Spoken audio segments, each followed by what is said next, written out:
Hey guys, welcome back to the channel for movie reviews. So in this one we'll look at some, judging by the title, there's two totally different films on this episode. Ones I watched recently actually. I can't tell you where, but I'm not going to say it anyway, so there we go. So the first one we're looking at is Kidnap from 1987. Well, either 1986 or 1987, it's quite different because some different sources say it's from 1986 or 1987. It probably must have been filmed in 1986, but released in 1987. Who knows? This is basically like a crime thriller, this is. Maybe a big bit of comedy in as well, but it's more of a crime thriller, action thriller, really, from the late 80s. And stars David Norton as Vince, who's a private detective who has to help Bonnie, played by Barbara Crampton, to find her sister, Debbie, who's played by Kim Evenson, from, well, let's just say like, how the story go, basically from a group, this production group, like the shady production group who are making porno movies, really. That's what the plot is, really, and just rescue her. Simple and easy. So, the sisters Bonnie and Debbie are in San Diego. They are, because of Debbie's birthday, 16th birthday, obviously. Interesting. I don't know how old Barbara Crampton's character is, Bonnie's character is, maybe much more older, really. And so they basically go to, they're basically just there for a holiday, really, to celebrate her sister's 16th birthday. They will go to this bar, actually, like a cafe, get a milkshake or whatever, and they see this guy called Johnny who's hanging about, who's very shady and also takes an interest in Debbie, really, and obviously tries to make his moves on her, really, or on them, really. Asking them, I'm a movie producer, would you like to be in this film or whatnot? It's like, and that's not refuse, really. I mean, but Bonnie's more upfront and say, no thanks, really. And so they basically go. It's not until the next day they go to the zoo, the San Diego Zoo, really. And this is where we get now. So Johnny's there. Obviously, he's got this female accomplice as well. And they basically kidnap Debbie in the toilets to do. They sort of, what's the term, really? Basically knock her out, really, in the bathroom, and basically kidnap her in a wheelchair out of the zoo, really, with Bonnie after them, really. But no result. So she goes to the police, she does, and obviously you've got people like Charles Napier as well, sort of the head police chief, really. Doing he's the typical role, really, in 80s action movies, really. And also we get introduced to Vince as well, and obviously tries to find leads, of course, and also gets into this sort of try and just do for the hunt for her, but also look through this underground independent porno industry as well included. I'm not gonna say it's not gonna show, like, it's not like Boogie Nights or something like that. It's not more in depth. It's just like briefly. You see like independent stores, and you get people like it's not very. I'll show you. You don't see dicks or anything in this film at all, really. It's just like muscular people in bloody speedos or something like that. Like someone trying to do like a version of Adam and Eve or something like that in someone's back garden in the back of a mansion. There we go. So it's very cheap stuff. So obviously they try to get around, try and find the leads, of course. Find one of the main guys who's probably the head of a main industry, really, who's quite shady and also does dealings, of course. And so to try and bring him down. Also they find out he's got brothers. Well, he's doing the same totally different thing, but has nothing to do with his brother at all, really. And yeah, it just leads from there, really. She does get at the end, of course, and the ending's I was surprised by the ending because it doesn't end on a happy note. Let's say, we end with a kiss, me and Debbie and Bonnie go over the sunset on a plane, or everyone all take the bus. The ending, it basically cuts to Debbie shooting the person who's kidnapped her. Obviously, she was like sort of drugged up with stuff. I don't know what with, really, but injected with drugs or whatnot, just to sedate her and keep her sort of in a happy mood, really. But when she recovers from it, of course, from this shootout that's happening in the back of a mansion, on a cheap film set, really, like something like out of Greece, really, with Greek architecture and pillars and whatnot. She shoots him in the end, and he cuts to black and credits roll. It's like, oh, all right, really? So that's how the film ends. Okay. I thought you see films that end on a happy note. This doesn't really. So, she shoots the guy. That's it, and it's like game over. That's it. That's the end of Kidnap, really. So my discovery of this film just came through looking through Barbara Crampton's filmography, really. Because I've really enjoyed, because talk about Reanimator, there's also From Beyond, that's good. Chopping Ball is another one.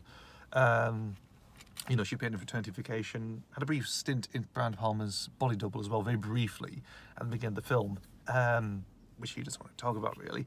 On that front, I don't blame her, really. Yeah, but I thought, you know, and actually finding this film was very difficult to obtain, because it's not free on, you can't get it free on YouTube like many of the films, really, but not even people like, not Netflix or anything else, really. You know, it's like, you know, it's quite a film hard to obtain, really.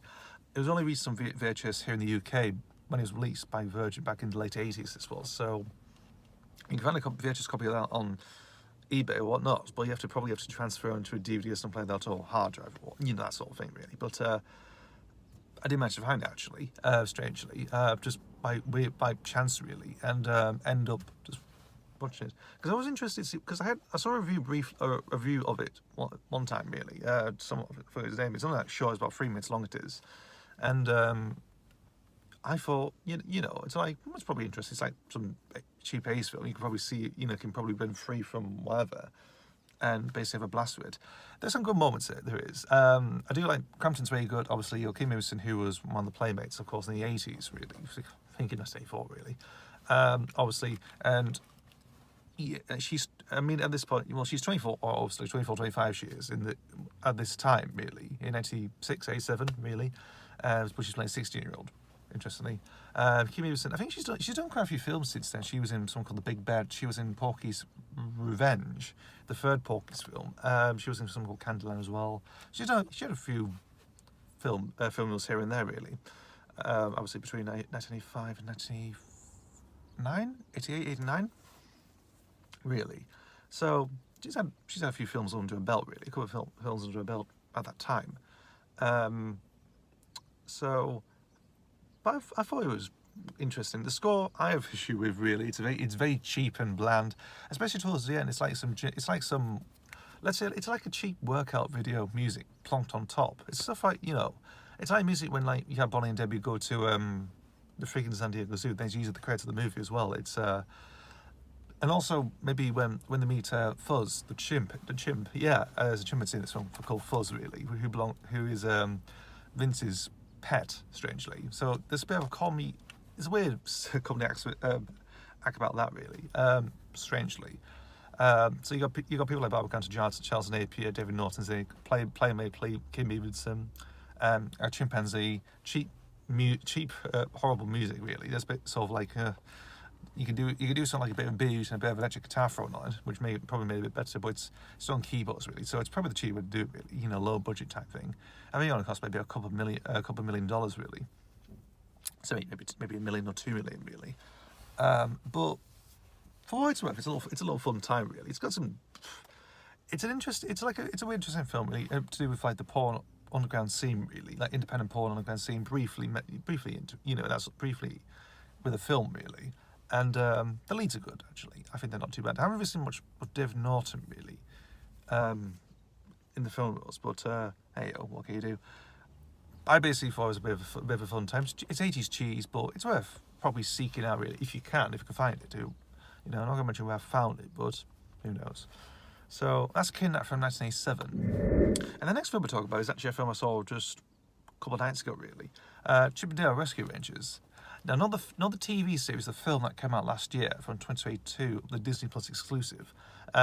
So, in fairness, I never saw Rescue Rangers as a kid. Really, it's not a show that's never had appeared under my radar. I've only seen like via videos. I mean, people talk about, so like, you know, briefly mention thing, you know, Chip 'n Dale, that sort of thing, you know, Rescue Rangers, the theme and stuff like, you know, that sort of thing, really. I never grew up with it, really, but I have a little context about what it's like, really, what to expect, and yeah. But this film is totally different from what it was, because it's basically them as actors who actually appeared in the show, interestingly, and they sort of live totally different lives. Chip Small works for an insurance firm, he does, and lives a basic life with a dog called Millie, obviously an actual dog called Millie. I don't know if he classes pet or whatever, really. And you've got Dale, who's, I guess you see like a washed-up actor, really goes to convention circuits, a bit like the William Shatner type. Like, I think of William Shatner, I think of other people who just probably go to conventions, sign things, you know, live the fame, really. You know, he's got a CGI trim, so he's more modern CGI. Chip's more 2D, although it also had some things, but it's probably a bit dated. This film probably dates it from how it looks, really. You've also got people. You have the other regulars as well. You have a lot of cameos as well. Shit ton of cameos as well in this film. It's hard to count. It's like if people, it's like a spot who's there. You know, Roger Rabbit's in it briefly, of course. And dancing him in a disco bar. You've also got who else? You know, it's trying to think now. There's Ugly Sonic, who has a little brief stint in the film, really. Plays the convention circus, but also helps out with the FBI at the end of the film, towards the climax of the film, because he's doing like a documentary series with the FBI, apparently. You know, Ugly Sonic, Ugly Crimes, that's what it's called. It's an interesting thing about as well, because it deals with bootlegging as well, this does. Strangely, it sort of fits in with what Kidnap does, but in a way, strangely. So it's like two films. I didn't notice that. It's like, oh, so it's basically a little theme going on. So Monster Jack is kidnapped. It does. So Chip and Dale have to sort of try and find out where he is, where his whereabouts are, obviously. And this leads to, you know, finding about the bootlegging industry, this underground illegal bootleg industry done by Sweet Pete, aka Peter Pan. So yeah, the boy never grew up, who actually did grow up and hit puberty and got rejected by Hollywood, by the film system. So he ended up taking his own back by, you know, secretly running a what is it like? What do you call it? You know, porta potty, you know, business, really. You know, top plastic toilets and stuff like that out of all film merchandise. But underneath, you've got him doing this bootlegging DVD system, like cheap stuff. It's like we see in petrol stations or cheap stuff, you know, like knockoffs, really, of various other film properties. Like if a film comes out, you get chances are you get companies, small independent companies do it on the cheap. You know, you probably get 3-4 films out of that one thing. You know, probably sell it to, you know, for a cheap price, for £1 or something. You know, it's like that. It's like that, really.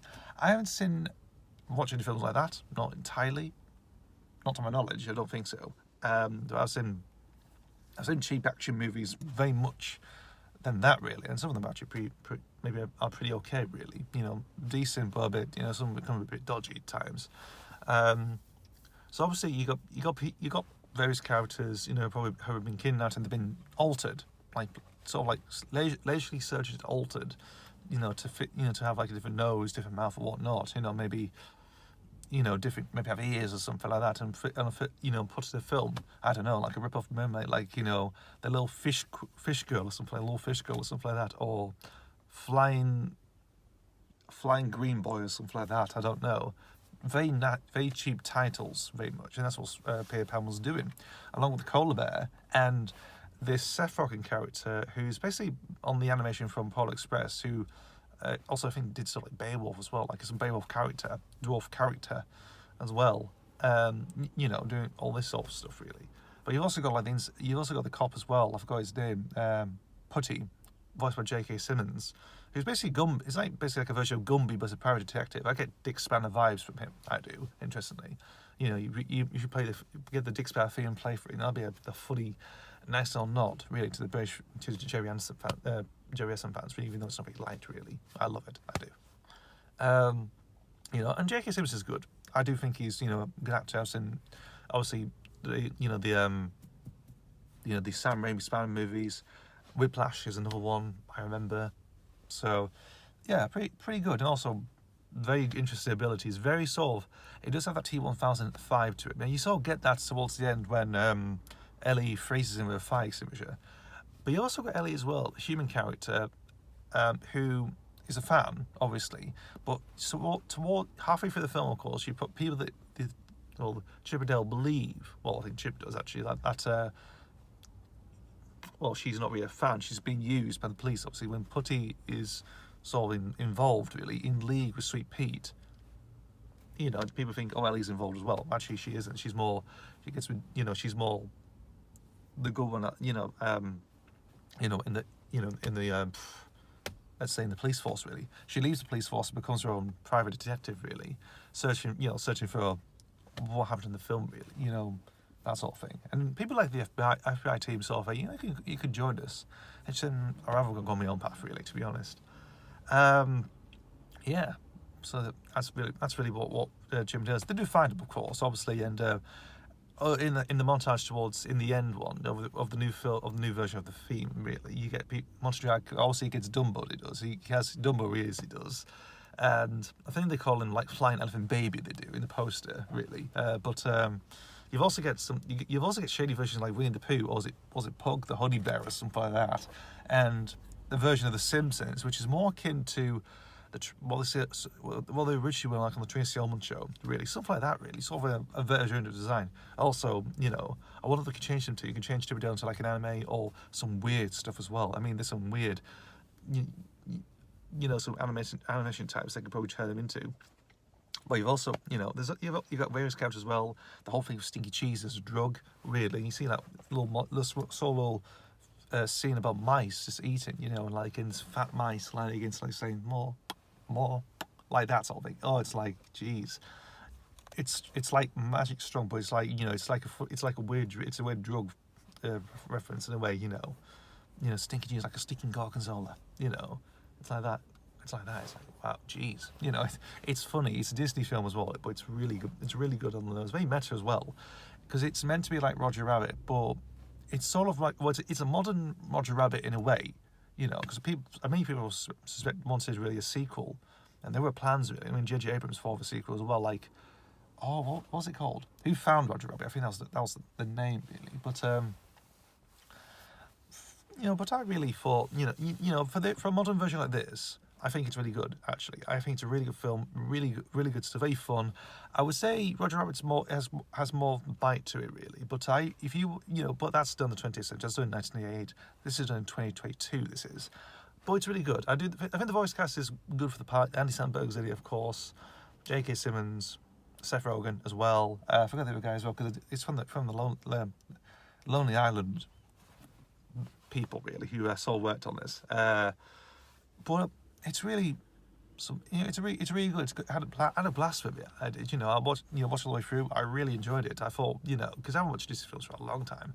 This one sort of took me interest, but obviously it was Disney Plus exclusives. But found a way. Actually watched it. I thought, what, this is fucking good. This is, and I really did enjoy it. I thought, it takes the elements of Roger Rabbit, but putting in a modern twist and do something different with it as well with some of the characters. It's not the characters that you expect really.